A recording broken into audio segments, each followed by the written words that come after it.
Can I say, as someone who's very similar to you, right, or certainly has been in the past because of shift work, the real problem is not the 3 hours you get. It's worrying about going to sleep, worrying about waking up on time. And it's that awful in-between time where you're thinking, I'm lying here, this is wasted time, I'm not going to sleep. When you sleep, you're fine, but it's that awful in-between time as well. And I'd also like to say to you as the expert, Ruth's going on about you have to have 7 hours of sleep. You don't, you just have to have a period of good quality sleep, surely. I mean, I do put a lot of emphasis on getting good quality sleep and listening to how you feel when you wake up in the morning. Yeah. I mean, a good number of hours to hit for is 7 or 8 hours, but you can have 4 or 5 hours which feel just as rejuvenating as a junk 7 or 8 hours. So how do you feel, Liz, when you wake? I mean, you've had less than 3 hours sleep last night. How are you feeling today? It's my normal now, so I'm feeling a bit jaded, not quite 100% there, a bit foggy of mind, a bit lethargic. You could actually have a nap now, could you? Oh, totally. So if we lay you down here with the pillow... I'd be gone. And you work, so how does that affect your working day? I work, on adrenaline because I'm walking and talking all day, so you just manage, you just get on. But you sit down and it's like a deflated balloon and, it's just... you manage during the day, it's just afterwards. And how long has this been happening? When did it start? Did anything trigger it, do you think? Some surgery that I had and then being made redundant, those kind of everyday worries, and then becoming menopausal. That didn't help much. Yeah. Liz, do you have... I always find I have the sort of brain that never switches off. Yeah. I'm always thinking of things. There's always things on my mind. Yeah. Do you have an active brain? Yes, and it's more active at night. It just seems to... When everything quietens down and when the world seems like they're asleep, then your mind is racing. It's here, it's there, it's there. It's going over things that have happened in the day. And is it worry, or just are you thinking about all sorts of things, not necessarily worrying about things? It's worry. It's just regurgitating the day's events. It's just random thoughts.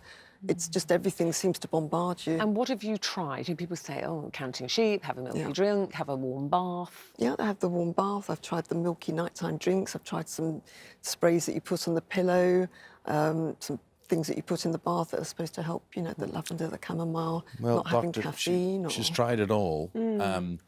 I can feel her pain. So can I. And during the day, being deprived of sleep does hurt. It hurts. Yeah. It hurts. What's your analysis?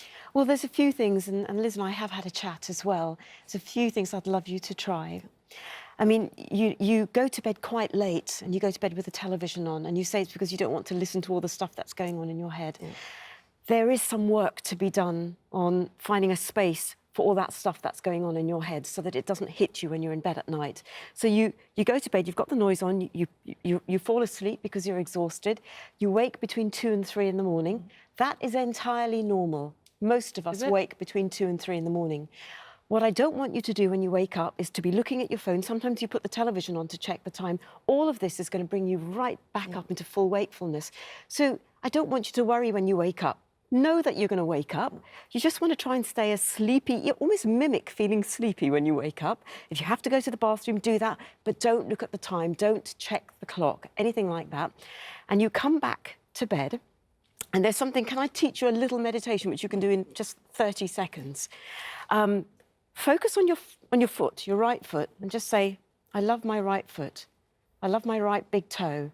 I love my little toes. I love the heel of my right foot. Is this like a bit foot fetishy? It's well, a little bit. It's like counting sheep, but nicer, because you're a bit of a perfectionist. You're really hard on yourself, and you rush around all day trying to do stuff for other people. So what I want you to do is to focus on your foot, work your way up. If you fall asleep, because you will, because it's deadly boring, go back to your right foot again and start again, OK? Now, the other thing I'd like you to do is I want you to start eating breakfast in the mornings, because you don't. And when you wake up... You haven't tried everything, so there's a few things you do need to try. Breakfast within half an hour of waking up, a small one. Why? What's that doing? When Liz wakes up, her nervous system is nervous. She's agitated. Yeah. And you said yourself you're running on adrenaline all day. So you wake up, you haven't slept well, your nervous system is already going in overdrive, and that continues through the day. You're shutting down that part of your nervous system which you need to have switched on in order to be able to sleep and produce the melatonin. Does that follow through the day, so regular meals? So if you eat first thing, if you eat first thing in the morning, it tells your body you're safe. It stabilises your blood sugar. It switches on the part of the nervous system which will later on help you to sleep. There's a complex science behind that, because what's happening is you're not eating and you're running on a bit of tea and coffee throughout the course of the day.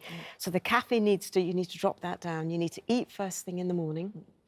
Every now and then as you go through your day, just say to yourself, right now, I'm going to stop for 10 seconds, I'm just going to rest. So I don't want you to use the word sleep anymore. I want you to start, you're banned from using the word sleep. Start using the word rest.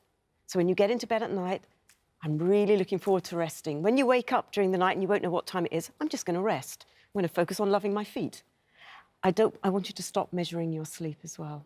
The measuring devices... Because you can get obsessed, can't you? Yeah, and it's not going to accurately... You then go to bed and think, oh, I've only got 2 hours where I have to get up, and it kind of... So the device that you're using to measure your sleep, can you stop for now? Yeah. Because it's making you more anxious, and because you're a bit of a perfectionist, you're becoming a bit of a sleep scientist when you go to bed, and this whole measurement thing needs to stop. But, Liz, what you've got to do is press the reset button. I suppose that's what the doctor is, and I can tell you, 18 months beyond shift work, beyond breakfast television for me, it's only now that I'm beginning to normalise and feel the benefits of sleep. But I honestly feel your pain and what you're going through.